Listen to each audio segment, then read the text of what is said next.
The financial crisis that has knocked so many zeros off the world's liberal economic spreadsheet is expected to help the left raise its political capital higher. Italy's radicals this March began digging out old symbols to campaign for the European elections. At this theatre, the Milan branch of the Communist Refoundation Party called on the faithful to discuss Europe, how to get out of the crisis, more social justice, more rights. But Europe seems far away to Milanese like these. People see the European elections as far off. When I'm with people, I see there's a distance between Refoundation's correct goals and reality and the choices the government makes. Not only the government, but Europe also.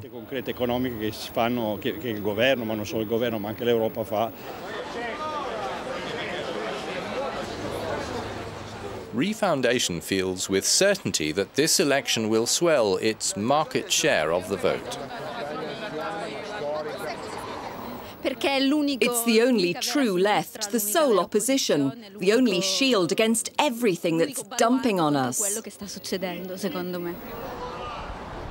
Where in Europe's political array does the Refoundation Party sit? It sits in the GUE group with the forces of the left, the communists and European anti-capitalists.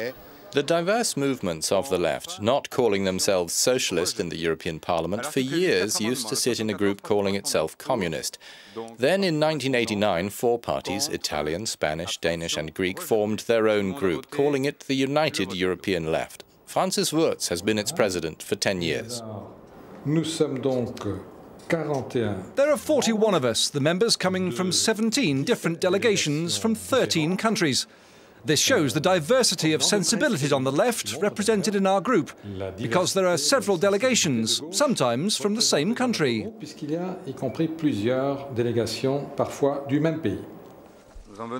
With the enlargement of the European Union to include the Nordic states and Austria in January 1995, the group integrated parties referred to as the Nordic Green Left. How is this manageable?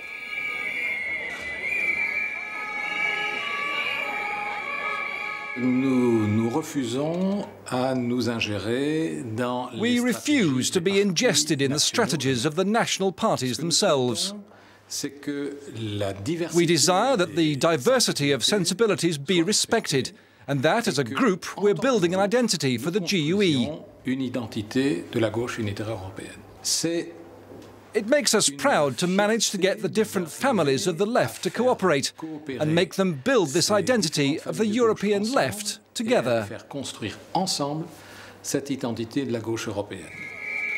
The group is deeply anti-capitalist. It strives for another kind of Europe, and in 2005 opposed the European Constitution, which in the end failed to win an EU-wide consensus. It had a vision of Europe not under the guardianship of NATO, open to the South, offering an alternative social model not adhering to the rules of capitalist globalization.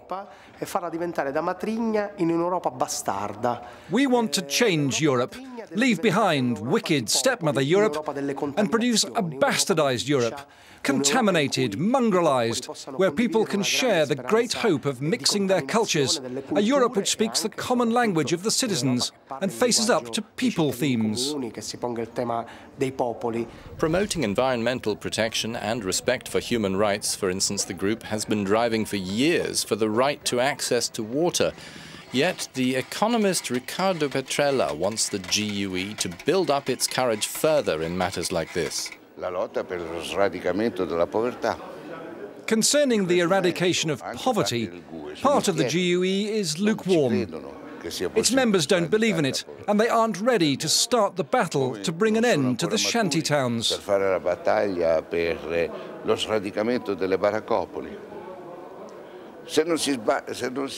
If we don't end these, and poverty, what speech could we make about justice, liberty, democracy?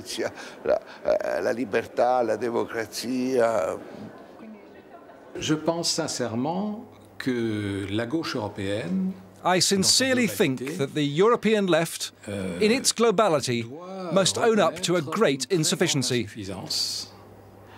It's unable today to show a coherent alternative vision which will motivate at the necessary level.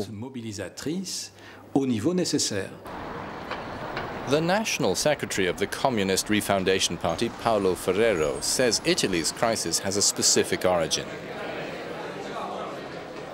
The crisis is due to the excess of moderation on the part of the radical left over all these years. There's a crisis of the European social democracies all over Europe, in England, Germany, Spain, Italy, due to the fact that the social democracies shared in liberal policies after the Europe of Maastricht, and these very policies have led us to the crisis. Among its initiatives against the crisis, the left in Italy organised the sale of bread for €1 per kilo, with the support of a social consumer group, to press bakeries to bring down prices. Paolo Ferrero says that to build social and economic alternatives, there has to be an alliance Europe-wide. That's why Lothar Bisky came to Milan, the president of the Party of the European Left and Germany's Die Linke, and why Alexis Tsipras, the president of the Greek party Sinas Pismos, came. But Bisky wasn't taking anything for granted during preparations for the elections. The European left will get stronger. It will make a strong showing, but not enough, I fear. But then I'm a realist. I would say things are going to get more complicated. The crisis hasn't yet reached its highest point. The crisis is just beginning. People are beginning to feel what the crisis means, and by the time these implications become visible, the European elections will have come and gone.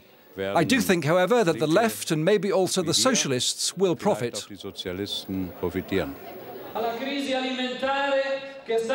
Alexis Tsipras was elected president of Sinas Pismos in February last year, becoming the youngest leader of a political party represented in the Greek parliament. He's fighting for a left that can rise to today's challenges, shedding the neo-communist nostalgia. He doesn't advocate forgetting the past, but for looking forward. The left today must take part in the debate on the big social divisions and take a stand in order to regain the trust of the young and of society. It's not enough to rest on the laurels of past battles. It has to take a position on the high stakes of today.